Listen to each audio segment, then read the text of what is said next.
viewers, welcome to our channel. இந்த வீடியோல group 1, group 2 and group 4 எக்ஸாம்ஸ்க்காக டாப் ஹிஸ்டரி கொஸ்டின்ஸ் தான் வந்து பார்க்க போறோம். 6ஆம் வகுப்புல இருந்து 12ஆம் வகுப்பு வரைக்கும் ஒரு டாப் 200 கேள்விகள் பார்க்க போறோம். சோ இந்த வீடியோல பார்ட் 1 ஃபர்ஸ்ட் 50 கேள்விகள் தான் பார்க்க போறோம். சோ உங்களுக்கு ஆன்சர் தெரிஞ்சது அப்படினா கமெண்ட் செக்ஷன்ல சொல்லிட்டே வாங்க. வீடியோவோட எண்ட்ல 50 கேள்விகளுக்கு எவ்வளவு கொஸ்டின்ஸ்க்கு ஆன்சர் தெரிஞ்சது அப்படிங்கறத மறக்காம கமெண்ட் செக்ஷன்ல சொல்லுங்க.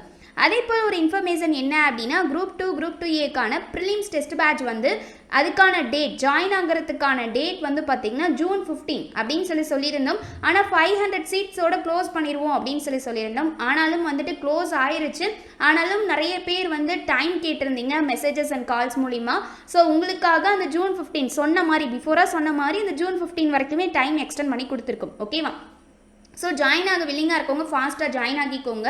எப்படி ஜாயின் ஆகணும் அப்படின்னா அதுக்கான நம்பர் வந்துட்டு கீழே 2 நம்பர் வந்து கொடுத்துருப்போம். ஓகேவா? காண்டாக்ட் பண்ணுறதுக்கு ஏதாச்சும் ஃபர்தராக டவுட்ஸ் இருக்குது அப்படின்னா அந்த 2 நம்பருக்கு கால் பண்ணிக்கலாம். அல்லது அதே 2 நம்பருக்கு I want to join group 2 and group 2A test batch அப்படின்னு சொல்லி நீங்கள் வாட்ஸ்அப் மெசேஜ் பண்ணீங்க அப்படின்னா உங்களுக்கான GPay number and other details share பண்ணுவாங்க டீம்லேருந்து. ஓகேவா? அதே போல் இந்த டெஸ்ட் பேட்ச்க்கான ஸ்கெடியூல் எப்படி இருக்கும் அப்படிங்கிறதையும் டிஸ்கிரிப்ஷனில் நான் வந்து கொடுக்குறேன். ஸோ அதுக்கான பிடிஎஃப் லிங்க் வந்து நீங்கள் டவுன்லோட் பண்ணி பிடிஎஃப் எடுத்து பாருங்க. உங்களுக்கு எல்லா டீடைல்ஸுமே வந்து தெரிய வரும். அதே போல இந்த டெஸ்ட் பேட்ச்ல எல்லா மெட்டீரியல்ஸுமே வந்து கொடுத்துருவோம். ஓகேவா?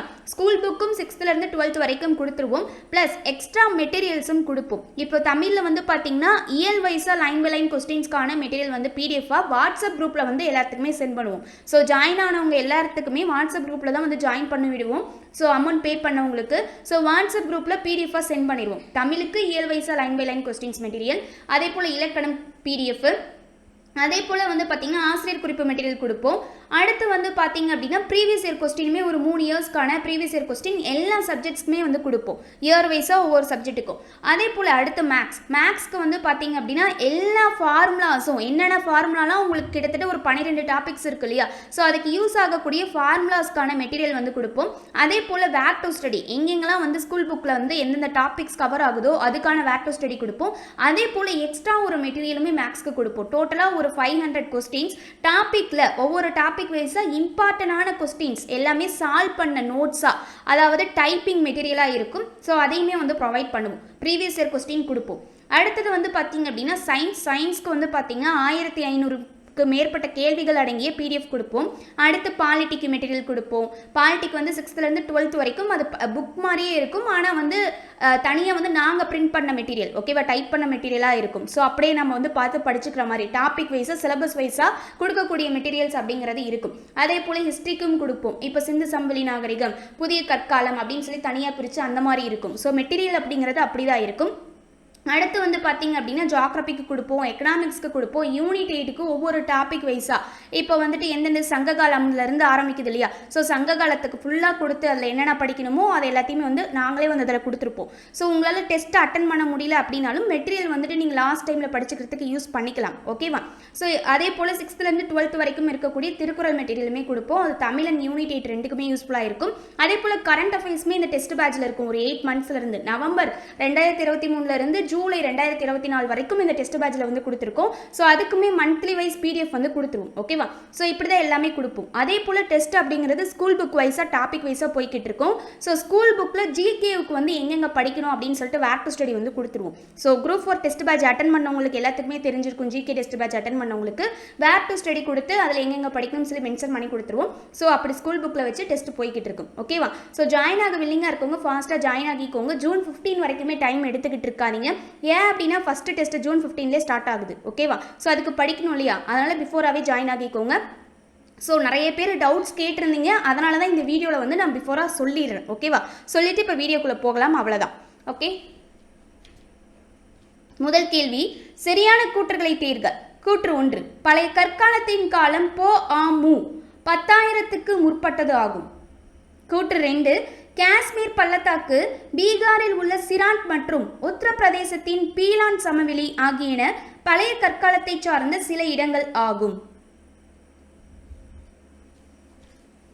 பழைய கற்காலத்தோட காலம் பொ.ஆ.மு 10,000க்கு முற்பட்டது அப்படிங்கிறது சரி.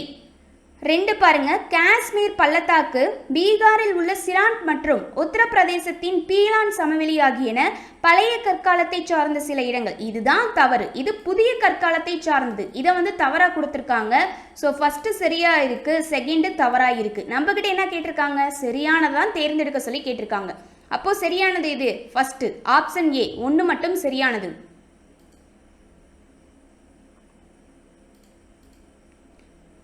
பின்வருவனவற்றை அதன் தொடக்கத்தை பொறுத்து காலவரிசைப்படுத்துக. சீன நாகரிகம், மெசபடோமிய நாகரிகம், எகிப்து நாகரிகம், சிந்து சமவெளி நாகரிகம். ஸோ இதோட ஆண்டு தெரிஞ்சது அப்படின்னா தான் நம்மளால வந்து காலவரிசைப்படுத்த முடியும். ஓகே, ஃபர்ஸ்ட் பாருங்க, சீன நாகரிகம். இதோட ஆண்டு என்ன, போஆமு. எல்லாத்துக்குமே போஆமுன்னு தான் ஸ்டார்ட் ஆகும். 1700 இருந்து 1122 வரைக்கும் சீன நாகரிகம். அடுத்து மெசபடோமிய நாகரிகம். இதுக்கு வந்து பார்த்தீங்க அப்படின்னா போஆமு 3500 இருந்து 2000 வரைக்கும். அடுத்து எகிப்து நாகரிகம். இதோடது வந்து பார்த்தீங்கன்னா போஆமு 3100 இருந்து 1100 வரைக்கும். ஒரு 2000 தான் இடையில வித்தியாசம் இருக்கும். 2 இதுலையுமே 00ன்னு வரும். சிந்து சமவெளி நாகரிகம். இதோடது வந்து பார்த்தீங்க அப்படின்னா போஆமு 3300 இருந்து 1900 வரைக்கும் வரும். ஸோ இதுதான் ஒவ்வொருட காலகட்டமும். இப்போ இதை வச்சு தான் நம்மளால் வரிசைப்படுத்த முடியும். இப்போ ஃபஸ்ட்டு பாருங்கள், எதுக்கு அதிகமாக ஸ்டார்ட் ஆகுது, மெசபடோமிய நாகரிகம். ஸோ இதுதான் ஃபஸ்ட்டு வரும். இதுக்கு அடுத்து இங்கே 3500 வருதா, அடுத்து 3300ன்னு சிந்து சமவெளி நாகரிகம் வருதா, இதுதான் செகண்ட். அடுத்து வந்து பாருங்கள், 3300க்கு அடுத்து 3100ன்னு இங்கே வருதா, எகிப்து நாகரிகம் தேர்டு. லாஸ்ட்டாக ஃபைனலாக எது வரும்னா சீன நாகரிகம் வரும். ஸோ இது ஃபோர்த்து. அப்போ பாருங்க, காலவரிசைப்படி எது நம்ம வந்து ஃபர்ஸ்ட்டாக எடுத்திருக்கோம், 2வதாக இருக்கக்கூடிய மெசபடோமிய நாகரிகம். அப்போ 2. 2வதாக எதை எடுத்திருக்கோம், சிந்து சமவெளி நாகரிகம். அப்போ 4வதாக இருக்கிறது 2வது இடத்துல வரணும். அடுத்து 3வதாக எதை எடுத்திருக்கோம், எகிப்து நாகரிகம். 3வதாக இருக்கக்கூடியது 3வதாகவே காலவரிசையில் வருது. ஃபைனலாக 4வதாக 1வதுல இருக்கக்கூடிய சீன நாகரிகம். அப்போ 2 4 3 1 அப்படிங்கிறது தான் காலவரிசை முறைப்படி கரெக்டாக வருது. அப்போ இதுக்கான ஆன்சர் பாருங்க, ஆப்ஷன் சி, 2 4 3 1. தவறான கூற்றுகளை தேர்வு செய்க. கூற்று 1, சிந்து மக்கள் இறந்தோரை புதைத்தனர், எரியூட்டவில்லை. கூற்று 2, சிந்து மக்கள் அரச மரங்களை வழிபட்டனர். சிந்து மக்கள் வந்து இறந்தோரை புதைத்தாங்க, இது கரெக்டு தானே. ஆனால் நான் இது தவறு அப்படின்னு சொல்கிறேன். கூற்று 1 என்ன தவறு இருக்குது, சிந்து மக்கள் இறந்தோரை புதைத்தனர் அப்படிங்கிறது சரிதான், ஆனால் எரியூட்டவில்லை அப்படின்னு சொல்லி கொடுத்துருக்காங்க. சிந்து மக்கள் இறந்தோரை புதைச்சாங்க, அதே போல் இறந்தோர்களை எரிச்சாங்க, ஆனால் எரிச்சதுக்கான சான்று கிடைக்கவில்லை அப்படின்னு சொல்லி தான் நம்ம புக்கில் கொடுத்துருப்பாங்க. எரியூட்டவில்லை அப்படின்னு சொல்லி மென்ஷன் பண்ண கிடையாது. ஸோ இந்த ஒரு வார்த்தையால் இந்த கூற்று 1 தவறு தான். தவறு சின்னதாக இருந்தாலும் அது தவறு தானே. ஸோ கூற்று 1 தவறு. சிந்து மக்கள் அரச மரங்களை வழிபட்டனர், சரி, அவங்க அரச மரங்களை தான் வந்து வழிபட்டாங்க. ஸோ அப்போ கூற்று 1 வந்து தவறாக இருக்குது, கூற்று 2 வந்து சரியாக இருக்குது. நம்ம கிட்ட கேட்டிருக்கிறது என்ன, எது தவறு அப்படின்னு தான் கேட்டிருக்காங்க. அப்போ இதுக்கான ஆன்சர் ஆப்ஷன் ஏ, 1 மட்டும் தவறானது. பின்வரும் எந்த பொருள் ஹரப்பா பகுதிகளில் கண்டெடுக்கப்பட்ட முத்திரைகளில் பயன்படுத்தப்படவில்லை?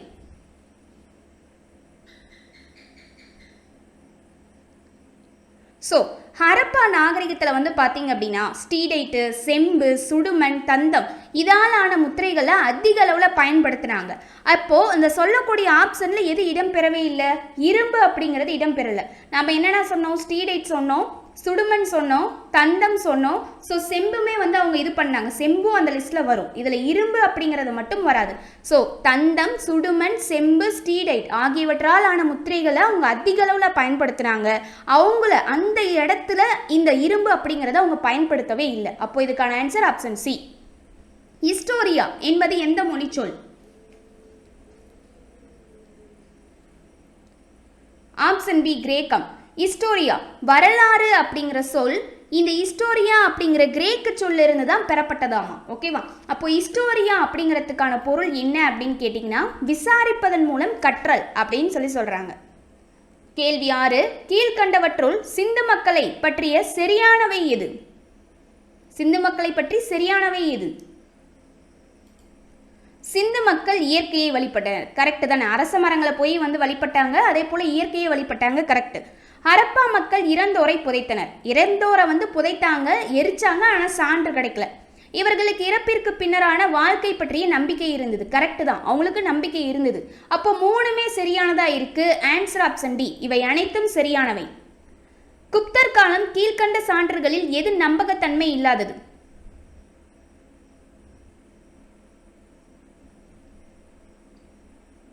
இலக்கிய சான்றுகள்ல நம்பகத்தன்மை இருந்துச்சு. கல்வெட்டு ஆதாரங்களும் நம்பிக்கை தன்மையா தான் இருந்துச்சு. கதைகள் மற்றும் புராணங்களும் நம்பகத்தன்மையா இருந்துச்சு. இந்த நாணயவியல் ஆதாரங்கள் அவங்க இதை சான்றா நம்புகிறதுக்காக, அதாவது என்ன அப்படின்னா, இந்த கொஸ்டின்கான மீனிங் என்ன அப்படின்னா, ஒவ்வொரு இதுக்குமே அதாவது எப்படி சொல்றதுன்னா, முற்காலத்தில் வாழ்ந்தவர்களோட இதை வச்சு சான்றுகள் கண்டுபிடிப்பாங்க இல்லையா, அந்த மாதிரி குப்தர் காலத்தில் என்ன பண்ணியிருக்காங்க அப்படின்னா, அந்த சான்றா பயன்படுத்தினதுல இலக்கிய சான்றுகள் ஒத்து போகுது அப்படின்னு சொல்லி அவங்களுக்கு நம்பகத்தன்மையாக இருந்துச்சு. கதைகள் புராணங்களத்தையுமே வச்சு நம்பினாங்க. ஓ, இந்த மாதிரிலாம் நம்ம முன்னோர்கள், நம்ம தாத்தா, அதற்கு முன்னாடி பரம்பரைகள்லாம் இப்படி இருந்துச்சு அப்படின்னு நம்பப்பட்டது. அதே போல கல்வெட்டு ஆதாரங்களையும் வச்சு நம்பினாங்க. ஆனால் அவங்களோட லிஸ்ட்ல நாணயவியல் ஆதாரங்கள் அப்படிங்கிறது கிடையாது. நாணயம்னா என்னது? இந்த காசுலாம் பயன்படுத்துறாங்க இல்லையா, வெள்ளி நாணயம், பக்கோடா அப்படின்லாம் சொல்லி பார்த்தோம் இல்லையா. தங்க நாணயம், விஜயநகர அரசுல பக்கோடா அப்படிங்கிற பெயர்ல தங்க நாணயத்தை பயன்படுத்தினாங்க அப்படின்னு சொல்லி பார்த்தோம். ஸோ நம்ம குரூப் 4 எக்ஸாம்ல கேட்டிருந்தாங்க. அந்த மாதிரி அந்த நாணயத்தை வச்சுலாம் அவங்க சான்று அப்படிங்கிறத நம்பவே இல்லை. ஸோ அதனால இதுக்கு நம்பகத்தன்மை இல்லாதது அப்படிங்கிறது ஆப்ஷன் சி தான். பொறுத்துக. இலக்கிய படைப்புகளும் அதோட ஆசிரியரும் கேட்டிருக்காங்க. சூரிய சித்தாந்தா, அமரகோசா, பிரஹத் சம்ஹிதா, ஆயுர்வேதம். ஸோ இவங்களோட ஆசிரியர் எல்லாம் பொருத்தணும். இப்போ மேட்ச் பண்ணலாமா? சூரிய சித்தாந்தா இவருடைய படைப்பு. சூரிய சித்தாந்தா இந்த படைப்பு யாருடையது அப்படின்னா அமரசிம்மர். அமரகோசா இது ஹரிசேனாவுடைய படைப்பு. பிரஹத் சம்ஹிதா இது பார்த்தீங்கன்னா வராக மிகிரர். ஆயுர்வேதம் தன்வந்திரி. ஸோ சூரிய சித்தாந்தா அமரசிம்மர், அமரகோசா ஹரிசேனா, பிரஹத் சம்ஹிதா வராகமிகிரர், ஆயுர்வேதம் தன்வந்திரி. அப்போ இதுக்கு மேட்ச் ஆகக்கூடிய option A. 4 3 2 1. So sorry, 4 3 2 1. Option D தான் இதுக்கான கரெக்டான ஆன்சர். ஃபர்ஸ்ட்டுக்கு 4, செகண்டுக்கு 3, தேர்டுக்கு 2, ஃபோர்த்துக்கு டிக்கு 1. அப்போ 4 3 2 1 தான் இதுக்கான ஆன்சர். கேள்வி 9. பின்வருவனவற்றில் எது குப்தர் காலம் சார்ந்த குடைவரை கோவில் இல்லை? ஸோ இது இப்போ நடந்து முடிஞ்ச குரூப் 4 எக்ஸாமில் கேட்டது. இது யோசிக்கவே தேவையில்ல. இதுக்கான ஆன்சர் பார்த்தீங்க அப்படின்னா ஆப்ஷன் சி, எலிஃபண்டா குகை, மகாராஷ்டிரா அப்படிங்கிறது தான். ஸோ குடைவரை கோயில் குப்தர் காலத்தில் இருக்கக்கூடிய குடைவரை கோயிலுக்கு பொருந்தாததாக இருக்குது. ஓகேவா? உதயகிரி குகை ஒடிசா அப்படிங்கிறது கரெக்ட். அஜந்தா மற்றும் எல்லோரா குகைகள் மகாராஷ்டிராங்கிறதும் கரெக்ட். பாக் மத்திய பிரதேசம் அப்படிங்கிறதும் கரெக்ட். ஸோ இதில் பொருந்தாதது எலிஃபண்டா குகை. அறுவை சிகிச்சை செயல்முறை குறித்து விளக்கிய முதல் இந்தியர் யார்? ஆப்ஷன் பி, சுஸ்ருதர் தான் விளக்குனாரு. கூற்று காரணம். கூற்று: வட இந்தியாவில் பல சிறிய நாடுகளை கைப்பற்றிய பின்னர் முதலாம் சந்திரகுப்தர் ஒரு பெரிய நாட்டின் முடியரசராக தனக்கு தானே முடிசூட்டி கொண்டார். ஸோ இது 7th புக்ல ஃபர்ஸ்ட் டேர்ம்ல இருக்கக்கூடிய கொஸ்டின். காரணம்: முதலாம் சந்திரகுப்தர் லிச்சாவி குடும்பத்தைச் சேர்ந்த குமாரதேவியை மணமுடித்தார். கூற்று பாருங்க. வட இந்தியாவில் பல சிறிய நாடுகளை கைப்பற்றிய பின்னர் முதலாம் சந்திரகுப்தர் என்ன பண்ணாரு? ஒரு பெரிய நாட்டோட முடியரசரா தனக்கு தானே அவரே முடி சூட்டி கொண்டாரு. ஏன் அப்படின்னா காரணம், முதலாம் சந்திரகுப்தர் லிச்சாவி குடும்பத்தை சேர்ந்த குமாரதேவியை மணம் முடிந்தாரு. அதனால அவருக்கு பண செல்வாக்கு அதிகமா வந்துச்சு. ஸோ அதை வச்சு அவரே தனக்கு தானா முடி சூட்டிக்கிறாரு. அப்போ காரணமும் சரியாதான் இருக்கு, கூற்றும் சரியாதான் இருக்கு. Answer option A. காரணமும் கூற்றும் சரி. காரணம் கூற்றுக்கான சரியான விளக்கம். பொருந்தாததை தேர்ந்தெடு. ஸோ இது குப்தர்களை நல்லா படிச்சிருந்தீங்க அப்படின்னா உங்களுக்கு தெரிஞ்சிருக்கும். இதில் பொருந்தாதது இது. ஸோ இது எல்லாமே பார்த்தீங்கன்னா ஆப்ஷனில் இது ஒரு குழு கொடுக்குறேன். இதில் ஆப்ஷனில் இருக்கிறது பார்த்தீங்க அப்படின்னா குப்தர் காலத்தில் இருந்து கவிஞர்கள் பற்றியது. இதில் ஒருத்தர் மட்டும் அந்த கவிஞர்களில் பொருந்த மாட்டார். அது யாரு? ஆப்ஷன் சி, சமுத்திரகுப்தர் தான். இவர் ஒரு அரசர். இவர் கவிஞர்ல வரமாட்டாரு. காளிதாசர், ஹரிசேனர், சரகர் இவங்கெல்லாம் குப்தர் காலத்துல இருக்கக்கூடிய கலைஞர்கள், கவிஞர்கள். ஓகேவா? ஸோ சமுத்திரகுப்தர் மட்டும் இதுல பொருந்த மாட்டார். Answer option C. பொருந்தாததை தேர்க. ஸோ இது நூலு, அதோட ஆசிரியர் வச்சு நம்ம கண்டுபிடிக்கணும்.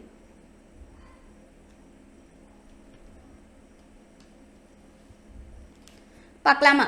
இதுக்கு பொருந்தாதது அப்படின்னு வந்து பார்த்தீங்கன்னா first second option B Harsha Charita அப்படிங்கிறத பொருந்தாதது. நான் ஃபர்ஸ்ட் ஆன்சரே சொல்ல வந்துட்டேன்.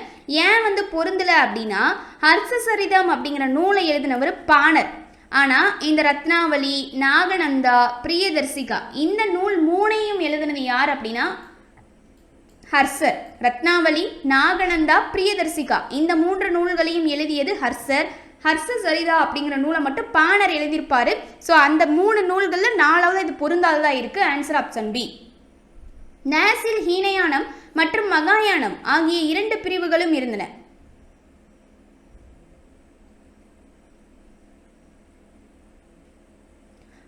புத்த மதம். Answer option C. சரியான கூற்றுகளை தேர்வு செய்க. இந்தியாவில் முஸ்லிம்களின் ஆட்சி முகமது கோரியால் கிபி அதாவது கிபி அப்படிங்கிறது போஆன்னு சொல்லலாம் 12ஆம் நூற்றாண்டில் நிறுவப்பட்டது. கூற்று 2. 1200 கோரியின் இறப்பிற்கு பின்னர் அவரின் அடிமையான குத்புதீன் ஐபக் இந்தியாவில் இருந்த அரேபிய பகுதிகளுக்கு அரசராக தன்னை அறிவித்துக் கொண்டார்.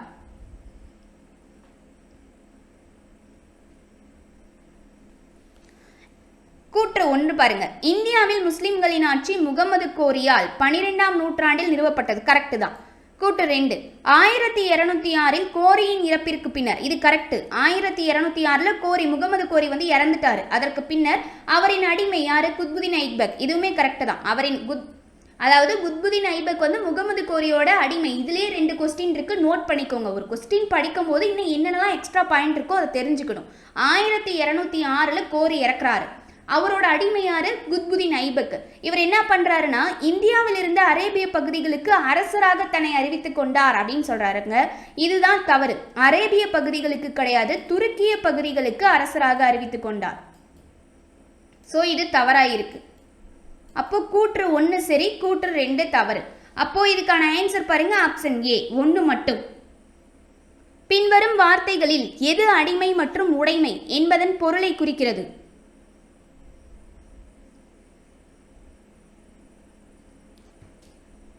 Answer option C Mamluk. So அடிமை வம்சத்தை தான் மம்லக் வம்சம் அப்படின்னு சொல்லுவாங்க. அப்போ மம்லக் அப்படிங்கிறதுக்கான பொருள் மம்லக் அல்லது மம்லுக், இதற்கான பொருள் என்ன அப்படின்னா உடைமை அப்படின்னு சொல்லுவாங்க. ஸோ இது வந்துட்டு ஒரு அடிமை என்பதற்கான அரபு பெயர். மம்லக் அப்படின்னா அடிமை, இது ஒரு அரபு பெயர். ஓகேங்களா? இல்துமிஸ் உருவாக்கிய பிரபுக்களின் குழுவான சகல்கானி குழுவின் நோக்கம் என்ன?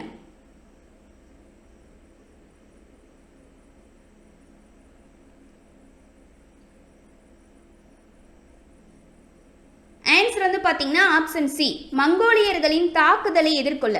இல்துமிஸ் வந்து பார்த்தீங்கன்னா பிரபுக்களின் குழுவான சகல்கானி அப்படிங்கிறத உருவாக்குனாரு. அதோட நோக்கம் என்ன அப்படின்னா மங்கோலியர்களோட தாக்குதலை எதிர்கொள்றதுக்காக தான். இப்போ இதுக்கு ஒரு பெயர் இருக்கு, சொல்ற பாயிண்ட் நல்லா நோட் பண்ணிக்கோங்க. இல்துமிஸ் மங்கோலியர்களோட தாக்குதலை மேற்கொள்றதுக்காக அவங்க ஒருவேளை தாக்குதல் வந்து மேற்கொள்றாங்க அப்படின்னா மேற்கொண்டால் அதை வந்துட்டு எதிர்கொள்றதுக்காக துருக்கிய பிரபுக்களை வச்சு 40 பேரை கொண்ட ஒரு குழுவை வந்து உருவாக்கினாரு. ஸோ அதோட பெயர் தான் சகல்கானி. அப்போ 40 பேர் கொண்ட ஒரு குழு அப்படின்னாலே டக்குன்னு ஞாபகம் வந்துடணும். என்னது? 40 குழு. அந்த 40 குழுவோட மற்றொரு பெயர் தான் சகல்கானி. ஸோ 40 குழு அப்படின்னு சொல்லலாம், அல்லது சகல்கானி குழு அப்படின்னு சொல்லலாம். யாரை வச்சு உருவாக்குனாரு? துருக்கிய பிரபுக்களை வச்சு. எதுக்காக? மங்கோலியர்கள் ஒருவேளை தாக்குதல் ஏற்படுத்தினாங்க அப்படின்னா அதை எதிர்கொள்றதுக்காக 40 பேரை வச்சு உருவாக்குனாரு. ஓகேவா? யார் நயீப் இ முல்க் என்ற பட்டத்தை சூட்டிக் கொண்டார்?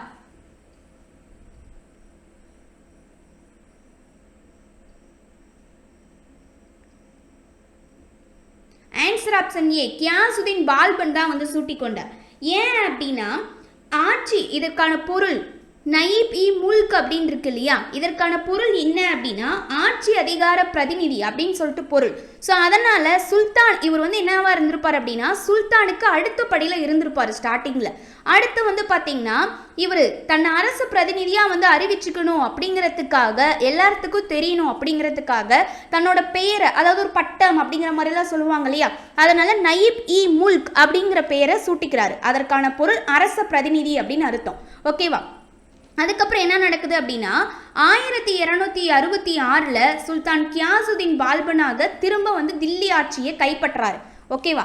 ஸோ அரசு பிரதிநிதி அப்படிங்கிற பொருளுக்காக இந்த பெயரை வச்சுக்கிட்டாரு. 1266 கியாசுதீன் பால்பன் அப்படிங்கிற பெயர்லேயே அரியணை வந்து கைப்பற்றினார், ஆட்சிக்கு வந்தார். லோடி வம்சத்தை நிறுவியவர் யார்? யாரு? பகலூன் லோடி தான் வந்து லோடி வம்சத்தை நிறுவியிருப்பார். அப்போ துக்ளக் வம்சத்தை நிறுவியவர் யார்? கியாசுதீன் துக்ளக் தான் வந்து துக்ளக் வம்சத்தை நிறுவியிருப்பார். பின்வரும் கூற்றுகளில் எது சரியானது? முகமது துக்ளக் தலைநகரை டெல்லியிலிருந்து மகாராஷ்டிராவின் தேவகிரிக்கு மாற்ற முயற்சித்தார். கூற்று 2, முகமதுவின் மற்றுமொரு முக்கியமான சோதனை அடையாள நாணயத்தை அறிமுகப்படுத்தியதாகும்.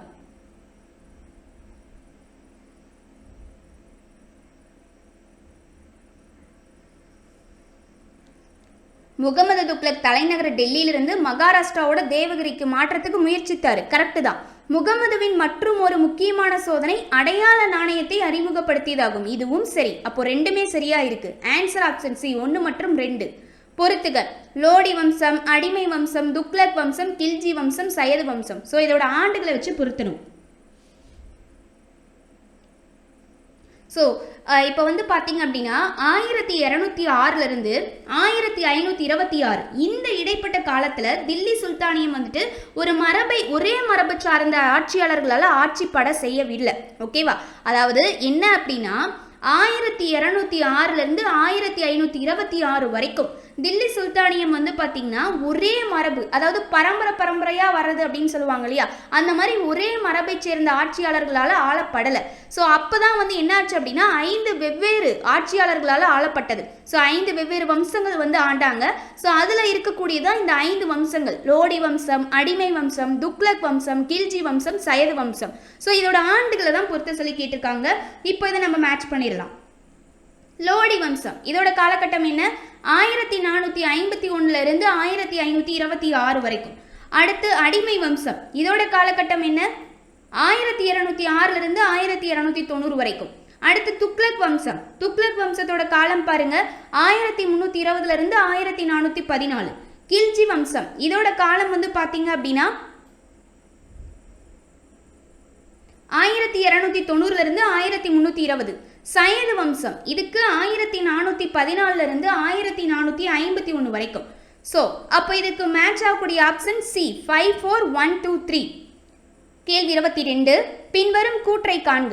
டெல்லியில் 4 தனித்தனி அங்காடிகளை அவர் நிறுவினார். ஒன்று தானியத்திற்காக, மற்றொன்று துணி, சர்க்கரை, உலர்ந்த பழங்கள், எண்ணெய் வகைகள் இவற்றிற்காக, மூன்றாவது குதிரைகள், அடிமைகள் ஆகியவற்றிற்காக மற்றும் கால்நடைகளுக்காக, மற்றும் நான்காவதாக பலவித பொருட்களுக்காக வந்து நிறுவியிருக்காரு. கூற்று 2. படை வீரர்களுக்கு கொள்கையில் பங்கு தராமல் பணமாக ஊதியம் வழங்கிய முதல் சுல்தான் ஆவார். அப்படின்னா மேற்கண்ட கூற்றுகளில் குறிப்பிட்டுள்ளவர் யார்? ஸோ இதெல்லாம் யார் இந்த பணிகளெல்லாம் செஞ்சாங்க அப்படிங்கிறத தெரிஞ்சாதான் இதுக்கான ஆன்சர் பண்ண முடியும். Answer option C Alauddin Khilji தான். இவர் தான் என்ன பண்ணியிருக்காரு? டெல்லியில் 4 தனித்தனி அங்காடிகளை வந்து நிறுவுறாரு. எப்படி? அதாவது கடைகள் இருக்காங்க இல்லையா, ஷாப்பிங்ஸ் இருக்கு இல்லையா, ஸோ ஷாப்ஸ் மாதிரி அவர் வந்து நிறுவுறாரு. ஒன்று வந்து தானியத்துக்காக, மற்றொன்று வந்து என்ன பண்ணுறாருன்னா துணி, சர்க்கரை, இந்த உலர்ந்த பழங்கள், இந்த திராட்சை, உலர்ந்த திராட்சைலாம் இருக்கு இல்லையா, ஸோ அந்த காய வச்ச பழங்கள்னு சொல்லுவாங்க, அதற்காகவும் எண்ணெய் வகைகளுக்காகவும் 2வதாக நிறுவுறாரு. 3வது அங்காடி என்னவா இருந்துச்சுன்னா இந்த குதிரைகள், அடிமைகள் மற்றும் கால்நடைகளுக்காக. 4வதாக பலவித பொருட்கள் எல்லாமே இருக்க மாதிரி அங்காடிகளை வந்து நிறுவினார். அடுத்து படை வீரர்களுக்கு கொள்கையில் பங்கு தராமல் பணமாக ஊதியம் வழங்கிய முதல் சுல்தானாவும் அலாவுதீன் கில்ஜி இருந்தார். இந்த கூற்றுக்கு பொருத்தமானவர் அலாவுதீன் கில்ஜி. பின்வரும் கூற்றுகளில் எது சரியானது? முகலாய பேரரசை நிறுவியவர் பாபர். இப்பேரரசு 1526 பானிபட் போரில் இப்ராஹிம் லோடியை பாபர் தோற்கடித்த பின் நிறுவப்பட்டது.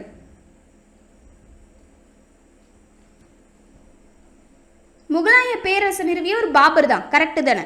இப்பேரரசு 1526 பானிபட் போர்ல இப்ராஹிம் லோடியை பாபர் தோற்கடித்த பின் நிறுவப்பட்டது அப்படின்னு சொல்றாங்க. கரெக்டு தான். இப்ராஹிம் லோடியை பாபர் தோற்கடித்த பிறகுதான் 1526 முகலாய பேரரசு நிறுவப்பட்டது. ஸோ அப்ப ரெண்டுமே சரி. ஆன்சர் ஆப்ஷன் சி 1 மற்றும் 2. கேள்வி 24. முகலாய ஆட்சியாளர்களை காலவரிசைப்படுத்துக. ஸோ இதுக்கு வந்து காலம்லாம் ஞாபகம் வச்சுக்க தேவையில்லை. நான் வந்து ஒரு ஷார்ட்ஸில் வந்து சொல்லியிருப்பேன். என்னது, முகலாயர்கள் அப்படின்னாலே பாட்ஷா அப்படிங்கிறத ஞாபகம் வச்சுக்கணும். பாட்ஷா படத்துக்கு போயிடாதீங்க, பாட்ஷா அப்படிங்கிற ஷார்ட்கட். BHAJSA, இது கரெக்டாக படித்தா பாட்ஷான்னு வராது, பாட்ஷா. ஓகேவா? அப்படி ஞாபகம் வச்சுக்கோங்க. அப்போது இதை வச்சு நீங்கள் கண்டுபிடிச்சலாம். ஃபஸ்ட்டு எந்த அரசர், அதுக்கு அடுத்தது யார், அவங்களோட மகன் வரிசையாக போய்கிட்டே இருக்கும் இல்லையா? ஸோ இதை வச்சு ஞாபகம் வச்சுக்கலாம். அப்போ ஃபஸ்ட்டு பி ஃபார் பாபர். பாபரோடைய மகன் ஹிமாயூன். ஹிமாயூனுக்கு அடுத்தது அக்பர். அடுத்தது அக்பருக்கு அடுத்து யார் அப்படின்னா ஜஹாங்கீர். ஜஹாங்கீருக்கு அடுத்தது S ஃபார் ஷாஜகான். லாஸ்ட்டாக அவுரங்கசீப் வருவார். அப்படியே அக்பருக்கு ஆப்போசிட்டாக இருக்கிறது அவுரங்கசீப். லாஸ்ட்டாக அவுரங்கசீப் வருவார். அப்போ பாட்ஷா அப்படிங்கிறது ஷார்ட்கட்டை ஞாபகம் வச்சுக்கோங்க. ஓகேவா? இப்போ இதை வச்சு நம்ம வரிசைப்படுத்திடலாம். நீங்கள் ஆண்டுகளுக்கெல்லாம் போகவே தேவையில்ல. அப்போ ஃபஸ்ட்டு இது வரும் பி, பாபர். அடுத்து என்னது, ஹிமாயூன். அப்போ 4வதாக இருக்கிறது 2வது. அடுத்து A, அக்பர். 3வதாக இருக்கிறது 3வது. அடுத்தது J, ஜஹாங்கீர். அப்போ எங்கே இருக்குது, ஃபஸ்ட்டு. ஸோ இது 4வது. அடுத்தது S ஃபார் ஷாஜகான். ஸோ இது 5வது. அடுத்து 5வதாக இருக்கக்கூடியது 6வது, அவுரங்கசீப். அப்போ வந்துட்டு பாருங்கள், ஃபஸ்ட்டு வந்துட்டு நம்மளுக்கு எது வரணும், செகண்டாக இருக்கக்கூடியது வரணும். அப்போது செகண்டாக இருக்கக்கூடியது வரணும். அடுத்து செகண்டாக வந்து எது வரணும், 4 வரணும். அடுத்து தேர்டாக வந்து எது வரணும், தேர்டே வரும். அடுத்து 4th வந்து பார்த்திங்கன்னா ஃபஸ்ட்டு. 5th வந்து பார்த்திங்கன்னா 6th. அடுத்து 6th வரக்கூடியது 5. அப்போ 2 4 3 1 6 5 எங்கே இருக்குது, 2 4 3 1 6 5. ஆன்சர் ஆப்ஷன் சி தான் இதுக்கான ஆன்சர். இப்படி ஞாபகம் வச்சுக்கிட்டிங்கனாலே போதுமானது. ஸோ இதில் வந்து 2 ஆப்ஷனுமே ஒரே சேமாக வந்து கொடுத்துருக்கோம். இதை சேஞ்ச் பண்ணிக்கலாம். இங்கே 5, இங்கே 6. Answer option C. 2 4 3 1 5 6ன்னு இதை மாற்றிக்கோங்க. ஓகேவா?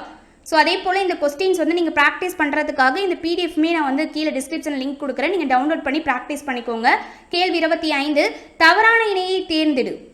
சந்தேரி போர் 1527, கான்வா போர் 1528, காக்ரா போர் 1529. ஸோ இதில் ஒன்றுமே இல்லை, அப்படியே இன்டர்சேஞ்ச் தான். காக்ரா போர் 1529 இது கரெக்டாக தான் இருக்குது. சந்தேரி போர்னா எப்போ, 1528. இதை தவறாக கொடுத்துருக்காங்க. கான்வா போர் எப்போ, 1527. மேலே வரதை கீழேயும் கீழே வரதை மேலேயும் போட்டாங்க, அவ்வளோதான். அப்போ இது 2 தவறாக தான் இருக்குது. தேர்டு மட்டும் தான் சரியானதாக இருக்குது. அப்போ நம்மக்கிட்ட தவறான இணை தான் கேட்டிருக்காங்க. அப்போ ஆன்சர் ஆப்ஷன் டி, 1 மற்றும் 2 தவறானது. எந்த போரில் ஹிமாயூனின் இராணுவம் செர்கானால் முற்றிலுமாக தோற்கடிக்கப்பட்டது?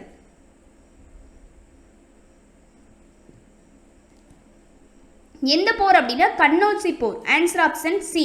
கன்னௌஜி போர் எப்போ நடந்தது, 1540 கன்னௌஜி போர் அப்படிங்கிறது நடந்தது.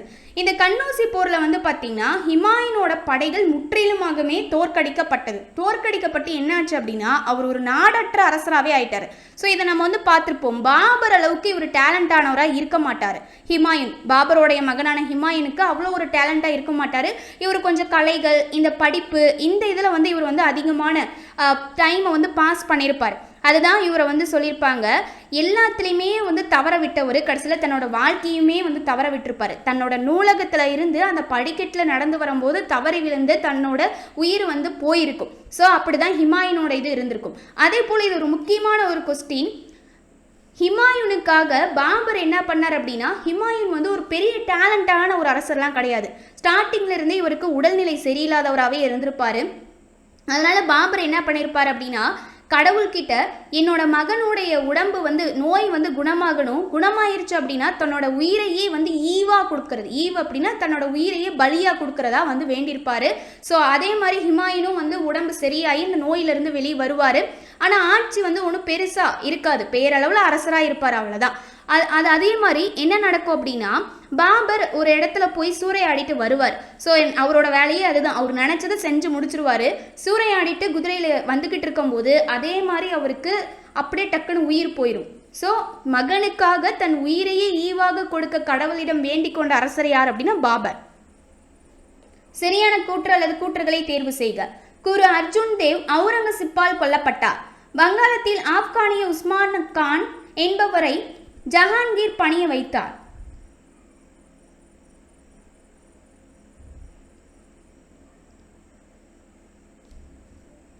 ஸோ பார்க்கலாம். குரு அர்ஜுன் தேவ் அவுரங்கசீப்பால் கொல்லப்பட்டார் அப்படிங்கிறது தவறு. குரு அர்ஜுன் தேவ் வந்து ஜஹாங்கீரால தான் கொல்லப்பட்டார். ஸோ இது தவறானதா இருக்கு. வங்காளத்தில் ஆப்கானிய உஸ்மான கான் என்பவரை ஜஹாங்கீர் பணிய வைத்தார். இது சரிதான். அப்போ சரியானது தானே கேட்டிருக்காங்க. ஆன்சர் ஆப்ஷன் பி 2 மட்டும் சரியானது. பின்வரும் மாகாணங்களில் ஷாஜகானின் தக்கான பிரிவில் இல்லாதது எது?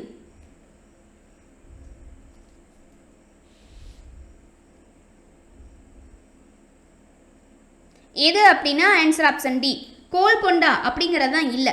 ஷாஜகான் வந்து பார்த்தீங்கன்னா தன்னோட தக்கான பகுதிகளை 4 மாகாணங்களாக பிரித்தார். அது என்னென்ன அப்படின்னா தௌலதாபாத்தில் இருக்கக்கூடிய அகமது நகர், ஸோ அதுதான் வந்து பார்த்தீங்கன்னா அப்படி ஒன்று பிரிச்சிருப்பாரு. அடுத்து காண்டேஸ் அப்படின்னு சொல்லி பிரிச்சிருப்பாரு. ஸோ அது இங்கே வந்துருச்சு இல்லையா. அடுத்து வந்து பார்த்தீங்க அப்படின்னா பெரார் அப்படின்னு பிரிச்சிருப்பாரு. இதுவும் இருக்குது. தெலுங்கானா அப்படின்னு சொல்லி பிரிச்சிருப்பாரு. ஸோ இந்த மாதிரி 4 தக்கான பகுதிகளாக பிரித்தார். அப்போ இந்த 4 தக்கான பகுதிகளில் இல்லாததா எது இருக்குது? கோல்கொண்டா அப்படிங்கிறதான் இருக்குது. So answer option D. கேள்வி 29. பின்வரும் நபர்களில் யார் 2வது பானிபட் போரில் ஈடுபட்டனர்? ஆன்சர் ஆப்ஷன் டி ஹெமு மற்றும் அக்பர். இவங்க தான் 2ஆம் பானிபட் போரில் ஈடுபட்டாங்க. அதாவது வந்து பார்த்தீங்கன்னா 2ஆம் பானிபட் போரில் ஹெமு மற்றும் அக்பருக்கு இடையில் 1556 2ஆம் பானிபட் போர் அப்படிங்கிறது நடந்திருக்கும். ஓகேவா? ஸோ ஞாபகம் வச்சுக்கோங்க. 2ஆம் பானிபட் போரோட ஆண்டு எப்போ அப்படின்னா 1556. இது யாருக்கு இடையில் நடைபெற்றது அப்படின்னா ஹெமு மற்றும் அக்பர் ஆகிய இருவர்களுக்கு இடையே நடைபெற்ற போர் 2ஆம் பானிபட் போர். கேள்வி 30. கிராம் அளவில் வரிகளை வசூலிப்பதும் அவை தொடர்பான கணக்குகளை பராமரிப்பதும் யாருடைய பொறுப்பாகும்?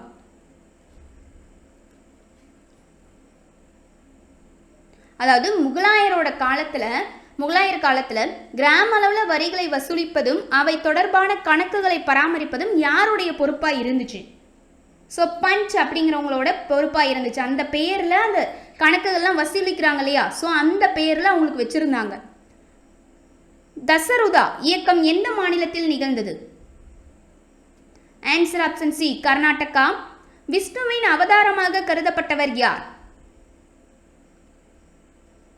ராமர், கிருஷ்ணர் 2 பேருமே ஒருத்தவங்க தானே. So answer option C A மற்றும் பி. இவற்றில் எந்த கால்வாய் டெல்லிக்கு நீர் வழங்கிய முகலாயர்களின் போற்றக்கூடிய சாதனையாக கருதப்படுகிறது? ஆன்சர் ஆப்ஷன் டி மேற்கு யமுனா. எந்த மொழி முகலாயர் காலத்தில் பல்வேறு மொழிகளை பேசி வந்த மக்களிடையே ஒரு பொதுவான தொடர்பு மொழியாக வளர்ச்சியடைந்தது? Answer option D Urdu. Buxar போர் எந்த ஆண்டு நடைபெற்றது? Option B 1764. இது வெரி இம்பார்ட்டன்ட் கொஸ்டின். இது பாலிட்டிலையும் படிப்பீங்க, அதே போல இதுலையும் வரும். பின்வருவனவற்றில் எந்த நூல்களில் இசைக்கருவிகளோடு பெண்கள் நடனமாடும் ஓவியங்கள் இடம்பெற்றுள்ளன? ஸோ 2 நூல்களில் வந்து இடம்பெற்றிருக்கும். அது என்னென்ன தெரியுமா? பாபர் நாமாலையும் பாதுஷா நாமா, இது 2லையும் வந்து இடம்பெற்றிருக்கும். ஆன்சர் ஆப்ஷன் டி பி மற்றும் சி இரண்டும் சரி. ரங்கீலா என குறிப்பிடப்படும் முகலாய பேரரசர் யார்?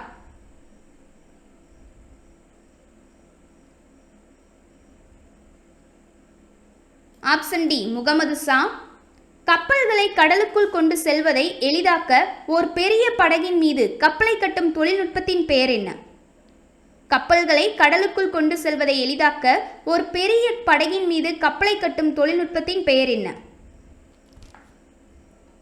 ஆன்சர் ஆப்ஷன் டி கப்பலின் ஒட்டகம். பின்வரும் கூற்றுகளை காண்க. கூற்று 1. 1674 தஞ்சாவூரில் நாயக்க மன்னரின் ஆட்சி முடிவடைந்தவுடன் மராத்திய தளபதி வெங்கோஜி, அதாவது வெங்கோஜி யார் அப்படின்னா சிவாஜியோட ஒன்றுவிட்ட சகோதரர் தமிழகத்தில் மராத்திய ஆட்சியை ஏற்படுத்துவதில் வெற்றி கண்டார். கூற்று 2. துக்காராம், ராம்தாஸ், ஏகநாதர் ஆகியோர் பக்தி இயக்கத்தின் முன்னோடிகளாக திகழ்ந்தனர். 1674 தஞ்சாவூரில் நாயக்க மன்னரின் ஆட்சி முடிவடைந்தவுடன் மராத்திய தளபதி வெங்கோஜி, அதாவது சிவாஜியை விட ஒன்றுவிட்ட சகோதரர், தமிழகத்தில் மராத்திய ஆட்சியை ஏற்படுத்துவதில் வெற்றி கண்டார். சரி. கூற்று 2. துக்காராம், ராம்தாஸ், ஏகநாதர் ஆகியோர் பக்தி இயக்கத்தின் முன்னோடிகளாக திகழ்ந்தனர். இதுவும் சரி. ஸோ அப்போ இதுக்கான ஆன்சர் ஆப்ஷன் சி 1 மற்றும் 2. எப்போது சிவாஜி தோர்னா கோட்டையை பீஜப்பூர் சுல்தானிடமிருந்து கைப்பற்றினார்?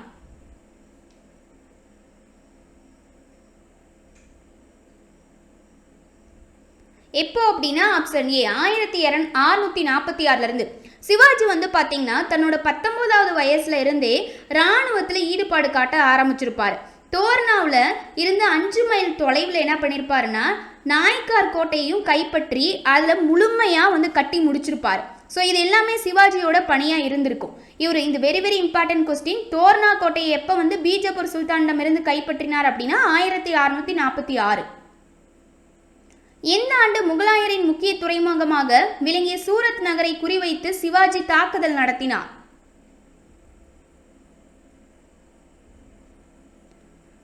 1664. ஸோ இவருடைய படை வீரர்கள்லாம் என்ன பண்ணுறாங்க அப்படின்னா நகரையே சூறையாடிட்டாங்க. ஸோ அது சுற்றில இருக்கக்கூடிய எல்லாத்தையுமே வந்து சூறையாடிட்டு போயிட்டாங்க சூரத்தில். 42. எந்த ஆண்டு முதல் சூரத்திலிருந்து சவுத் எனப்படும் வருடாந்திர கப்பத்தை மராத்தியர் பெற்றனர்? சரி, ஓகே.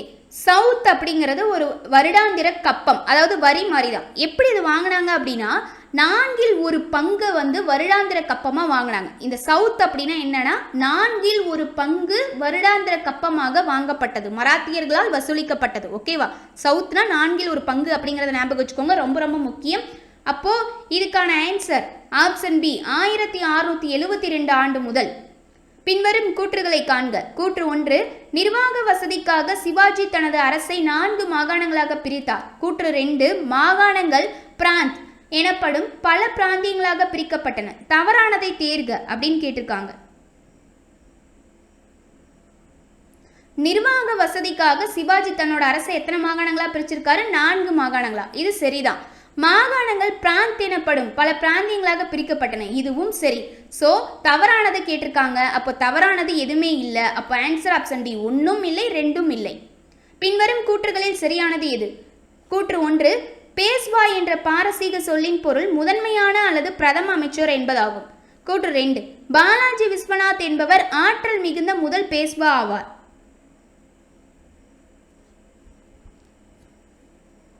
ஸோ சரியானது கேட்டிருக்காங்க. பேஸ்வா அப்படின்னாலே இது குரூப் 4ல் வந்து நீங்கள் பார்த்துருப்பீங்க, பொறுத்துக்களை கேட்டிருந்தாங்க. பேஸ்வா அப்படின்னாலே அது பிரதம அமைச்சர், முதன்மையான அமைச்சர் அப்படின்னு சொல்லிட்டு பொருள். இது எந்த சொல்? பாரசீக சொல்லோட பொருள். இது ரொம்ப முக்கியம். இது சரியாதான் இருக்கு. அதே போல கூற்று 2, பாலாஜி விஸ்வநாத் என்பவர் ஆற்றல் மிகுந்த முதல் பேஸ்வா ஆவார் அப்படிங்கிறதும் சரி. ஃபர்ஸ்ட் செகண்ட் ரெண்டுமே சரியா இருக்கு. அப்போ இதுக்கான ஆன்சர் ஆப்ஷன் சி. எப்போது 3ஆம் பானிபட் போர் நடந்தது? 1761 3ஆம் பானிபட் போர் நடந்தது. எக்ஸாக்டான டேட் எப்போ அப்படின்னா 14 ஜனவரி 1761. முதலாம் மாதவராவுக்கு பிறகு பேஸ்வாவாக பொறுப்பேற்றவர் யார்? முதலாம் மாதவராவுக்கு பிறகு பேஸ்வாவாக பொறுப்பேற்றவர் யார்?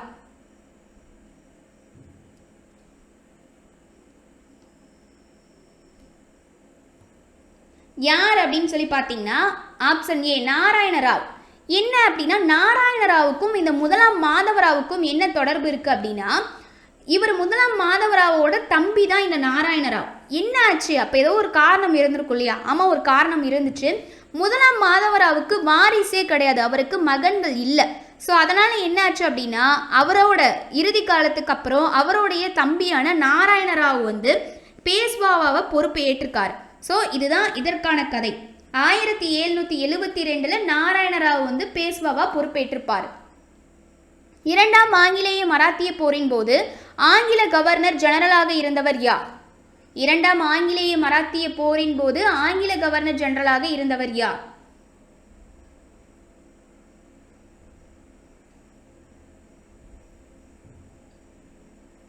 யார் அப்படின்னு பார்த்தீங்கன்னா வெல்லஸ்லி பிரபு. சரி, ஓகே.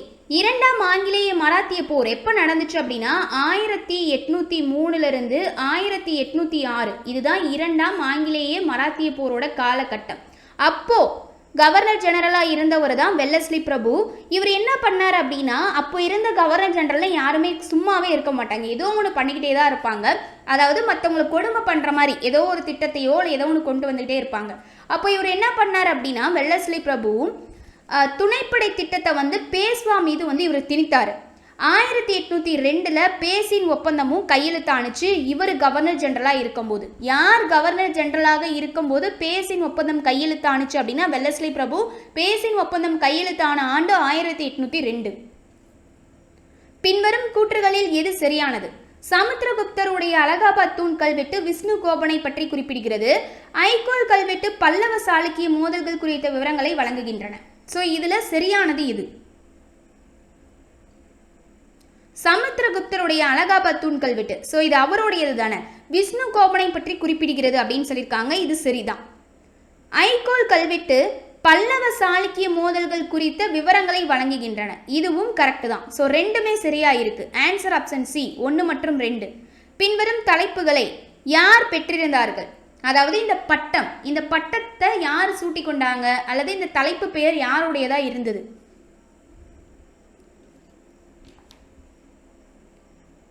ஆன்சர் முதலாம் மகேந்திரவர்மன். ஸோ இதெல்லாம் இந்த பட்டங்கள் எல்லாமே அவருடையது தான். அதாவது சேத்தக்காரி அப்படிங்கிற தலைப்பை வந்து அவர் சூட்டியிருந்தார். இதற்கான பொருள் வந்து பார்த்தீங்கன்னா கோயில்களை கட்டுபவன் அப்படின்னு சொல்லிட்டு இதற்கு ஒரு பொருள் இருக்கு. இதை நோட் பண்ணி வச்சுக்கோங்க. அதே போல குணபரன் அப்படிங்கிறதும் இவருடையது தான். சத்தியசந்தன் அப்படிங்கிறதும் முதலாம் மகேந்திரவர்மனுக்குரிய பட்டம் தான். அதே போல இன்னும் 2 பேர் ஃபேமஸ் ஆனதா இருக்கு. 2 இல்லை 3 பேர் ஃபேமஸ் ஆனதா இருக்கு. என்னென்ன அப்படின்னா சித்திரக்கார புலி அப்படிங்கிறதும் இவருடையது தான். விசித்திர சித்தன் அப்படிங்கிறதும் இவருடையதான்.